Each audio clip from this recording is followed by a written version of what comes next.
Hello everyone, Shrimati मोहरी देवी Tapadia girls college के YouTube channel पे आपका स्वागत है। आज हम केमिस्ट्री क्लास में जो टॉपिक आपके डिस्कस करने वाले हैं वो आपके हैं केमिकल इक्विलिब्रियम या कहते हैं रासायनिक साम्य। आज का जो अपना वीडियो है वो रासायनिक साम्य से रिलेटेड है, जिसमें अपन बात करेंगे कि कोई अभिक्रिया है जब आपके संपन्न होती है तो अभिक्रिया के संपन्न होने पर सामान्यतः उसके लेफ्ट हैंड साइड और राइट हैंड साइड या फिर कहते हैं दोनों अभिकारक और उत्पाद दोनों के अंदर जो है आपकी साम्य अवस्था देखने को मिलती है, या फिर कहते हैं कि दोनों तरफ है वो एक बैलेंस इक्वेशन देखने को मिलती है। तो इस प्रकार जो आपकी अभिक्रियाएं संपन्न होती हैं उनको अपन रासायनिक साम्य है इसके नाम से जानते हैं। देखिए अपन यहाँ पर बात करें तो सामान्यतः जो रासायनिक अभिक्रियाएं हैं अपन बात करें आपके दो प्रकार से क्या है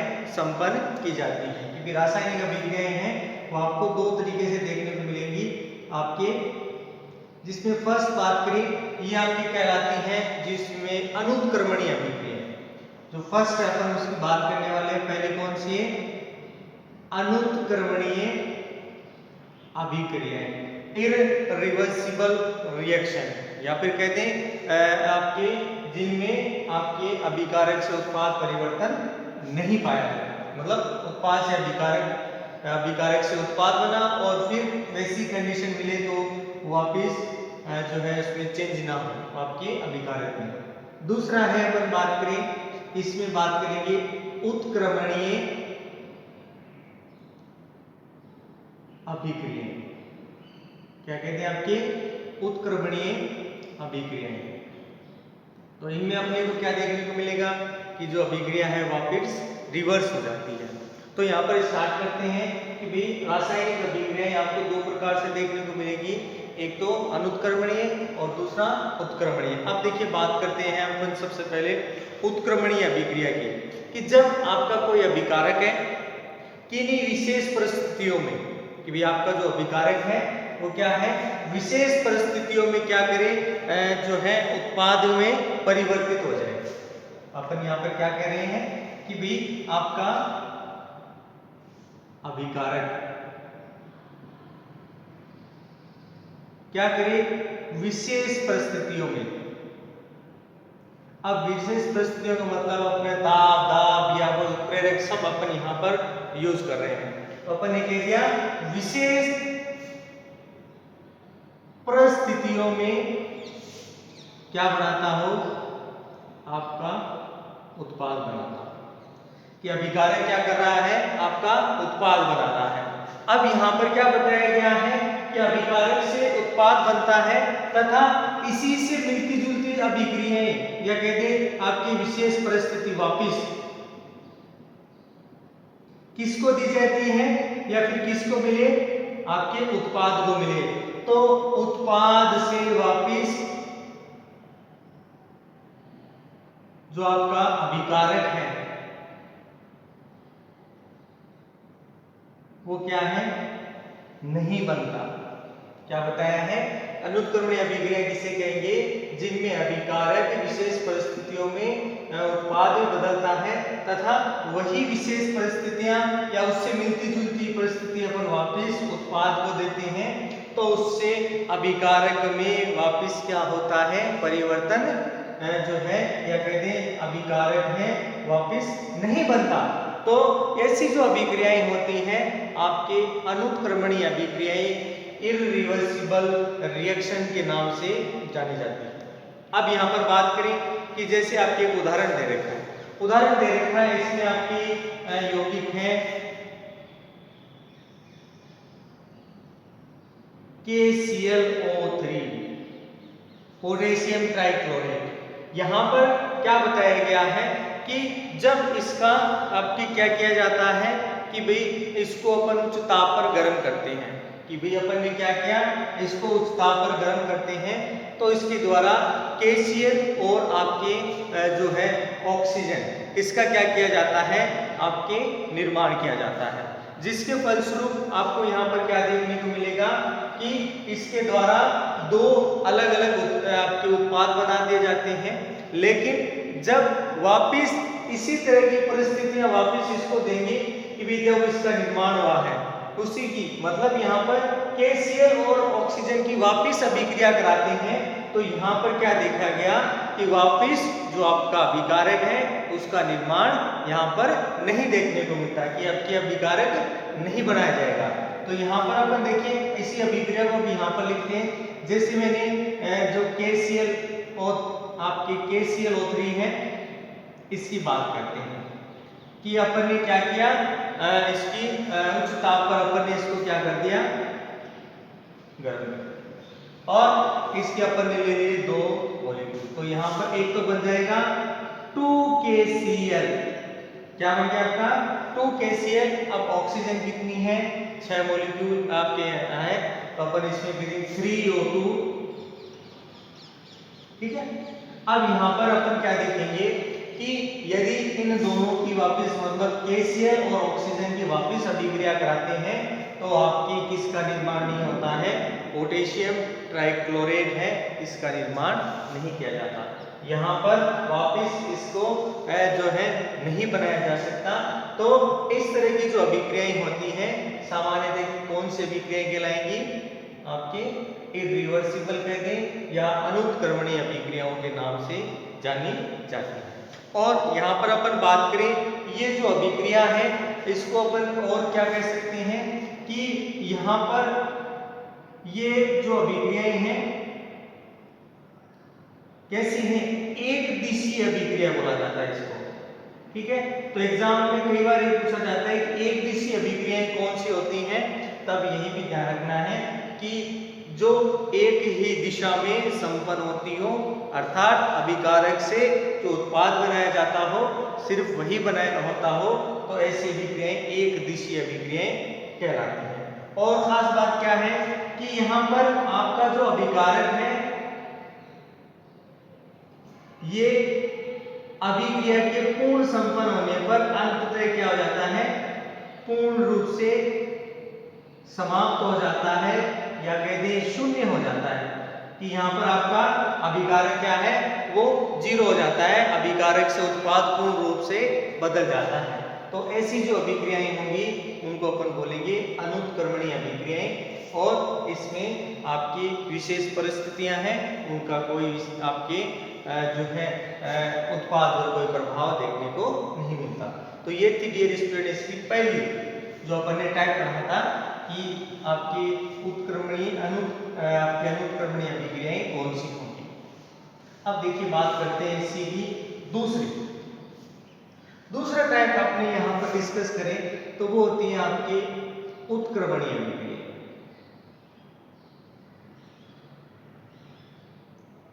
उत्क्रमणीय अभिक्रिया यहाँ पर अपन क्या कह सकते हैं, यदि किसी अभिक्रिया में या कोई अभिक्रिया अभिकारक से विशेष परिस्थितियों में आपके किस में परिवर्तित हो जाए, उत्पाद में परिवर्तित हो जाए, और उत्पाद में परिवर्तित होने के बाद यदि उसी से मिलती जुलती हुई आपकी कंडीशन अगर वापस दी जाती है या परिस्थितियां वापस बनती हैं तो आपकी जो आपका उत्पाद है वो वापस किस में चेंज हो जाता है, अभिकारक में वापस परिवर्तित हो जाता है।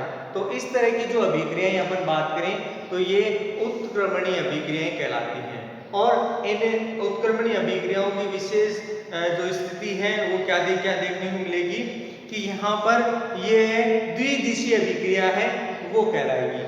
यहाँ पर अभिकारक से उत्पाद बनता है और उत्पाद से वापस अभिकारक का निर्माण कर दिया जाता है।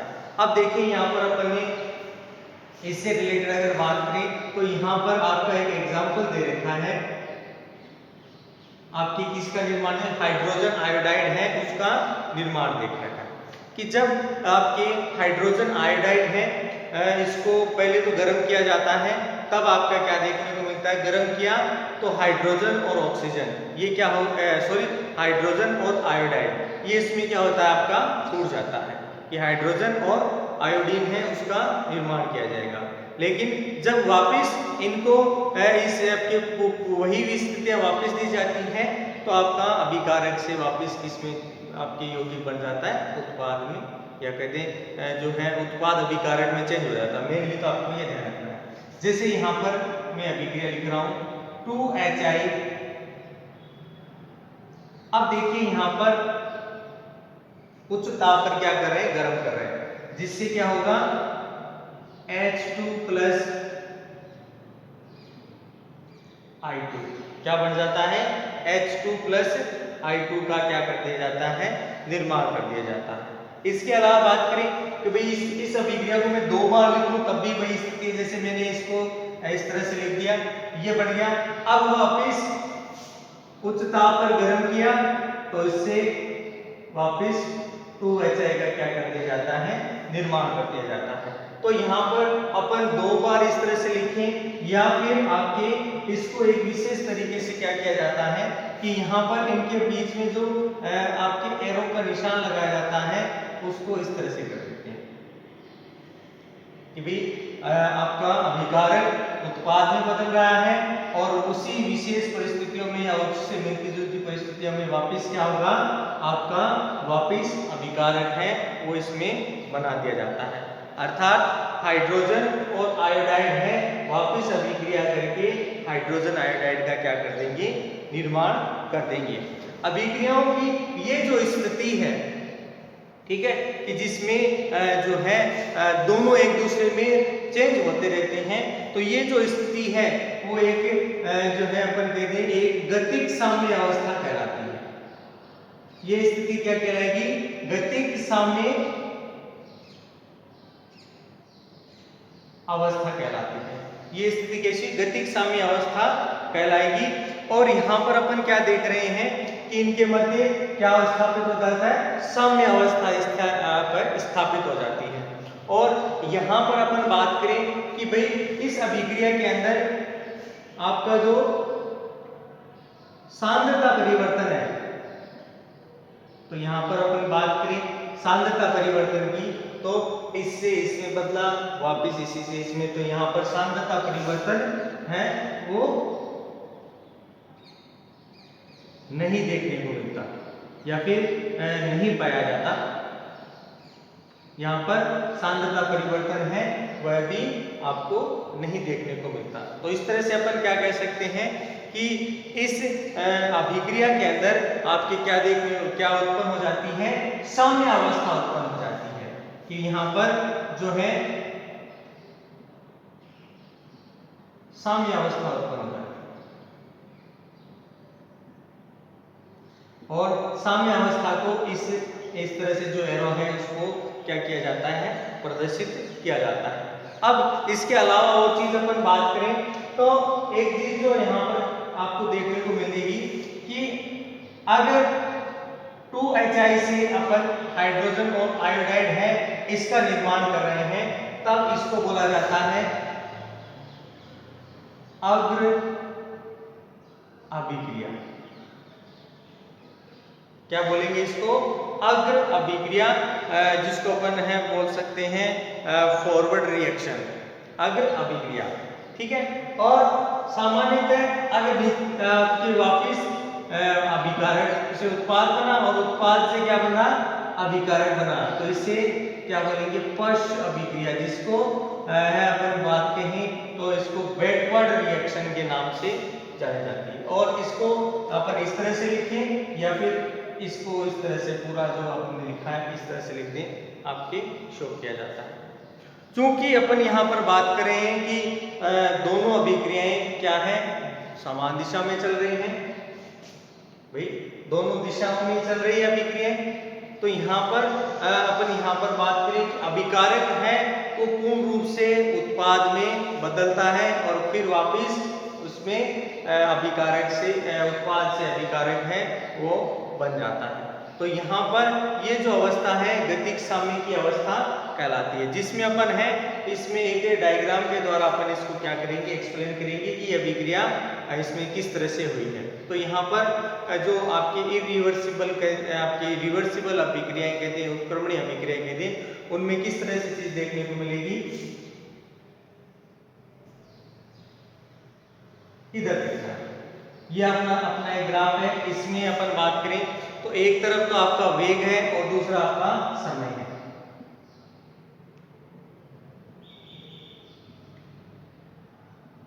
ठीक ठीक है। अब यहाँ पर बिना कोई मान क्या कर देखिए इसमें कि आपका अभिक्रिया से उत्पाद बनना यहाँ से स्टार्ट होता है और फिर यहाँ से ये क्या है, दोनों एक जगह आकर स्थिर हो जाती हैं। अब ये जो स्थिति है वो क्या कहलाती है, साम्य अवस्था। अपन यहाँ पर क्या कह सकते हैं कि यहाँ और यहाँ दोनों की सांद्रताएं क्या होगी, बराबर हो जाएंगी, दोनों अभिक्रियाओं का वेग समान हो जाएगा, ठीक है, और दोनों में ही आपके अणुओं की मात्रा भी क्या कर दी जाती है, लगभग समान हो जाती है। अब यहाँ पर देखें, ये अगर बात करें, ये आपका अग्र अभिक्रिया कहते हैं, ये अग्र अभिक्रिया का वेग है और ये आपका पश्च अभिक्रिया का वेग। तो यहाँ पर मुख्य रूप से आपको यही देखने को मिलता है कि आपके जो अभिक्रियाएं हैं उनमें अभिकारक से उत्पाद और उत्पाद से अभिकारक का निर्माण कर दिया जाता है। और जो मुख्य रूप से चीज ध्यान रखनी है कि अभिक्रियाएं जो है गतिक साम्य की अवस्था में होती हैं, सांद्रता परिवर्तन शून्य होता है और यहाँ पर ये जो कंडीशन है ये आपके साम्य अवस्था को दर्शाती है या प्रदर्शित करती है। और इन अभिक्रियाओं के अंदर अपन विशेष परिस्थितियों की कह दें या उत्प्रेरक की कह दें या ताप की कह दें, इनके द्वारा इन पर जो प्रभाव है वो देखने को मिलता है। देखिए एक तो यहाँ पर ध्यान रखना है कि दोनों तरफ जो एरो लग रहे हैं ये बराबर जो है मात्रा के अंदर होने चाहिए, नहीं तो देखिए आपकी अभिक्रिया में ये मिस्टेक भी होती है। जैसे यहाँ पर मैं यहाँ पर एक इस तरह से एरो बनाता हूँ, अगर आपकी अभिक्रिया में इस तरह की अवस्था में, ठीक है, तो यहाँ पर ये जो एरो है इसका मीनिंग है कि आपका जो अभिकारक काम में लिया है उससे उत्पाद क्या होता है, पूर्ण रूप से बढ़ता है, लेकिन आपका जो अभिकारक है, ठीक है, उससे उत्पाद तो पूर्ण रूप से बन गया, लेकिन उत्पाद है वो क्या हो रहा है। अब देखो ये जो शॉर्ट में एरो दिखाया ना, इसका मीनिंग ये है कि यहाँ पर पूर्ण रूप से आपका उत्पाद है वो इसमें अभिकारक में परिवर्तित नहीं हुआ है, तो रिवर्सिबल रिएक्शन है लेकिन पूर्ण रूप से नहीं है। तो इस चीज का भी आप है वो ध्यान रखेंगे और ये इसमें आपके देखने को मिलेगा। इसके अलावा बात करें तो यहाँ पर देखिए इसके अलावा भी बहुत सारे ऐसे एग्जाम्पल हैं जिनमें क्या है कि वापस अभिक्रियाएं क्या हो जाती हैं, आपकी रिवर्स हो जाती है। जैसे आपकी एक अभिक्रिया की अपन बात करें, जैसे अपन यहाँ पर N2+3H2 की बात करते हैं, इसके द्वारा किसका निर्माण किया जाएगा, अमोनिया का निर्माण किया जाएगा। तो यहाँ पर 2NH3 इसका निर्माण, अब ये वापस इसमें चेंज हो जाती है। तो इस तरह के बहुत सारे एग्जाम्पल आपकी जो है किताब में दे रखे हैं, आप उनको नोट करेंगे। तो ये था डियर स्टूडेंट आपके केमिकल इक्विलिब्रियम या फिर रासायनिक साम्य कहें, जिसमें अपन ने दो तरह की अभिक्रियाएं पढ़ी। एक अभिक्रिया आपके अनुत्क्रमणीय अभिक्रिया थी जिसमें अपने 2HI का एग्जाम्पल लिया था। एक अभिक्रिया देखिए आपके कैल्शियम ट्राइऑक्साइड का लिया था, क्लोराइड का लिया था। और इसी तरह से अपन ने दूसरी जो अभिक्रिया की बात की थी, कौन सी, आपकी जो उत्क्रमणीय अभिक्रिया है जिसमें 2HI का एग्जाम्पल लिया, 2NH3 का, और खासकर यहाँ पर जो कुछ मुख्य बातें थी वो अपन ने यहाँ पर डिस्कस की। तो I hope you dear student आज का अपना वीडियो आपको पसंद आएगा। वीडियो को लाइक करें, शेयर करें और इससे रिलेटेड आपके जो नोट्स बनाते रहें। और इस वीडियो को देखने के लिए धन्यवाद।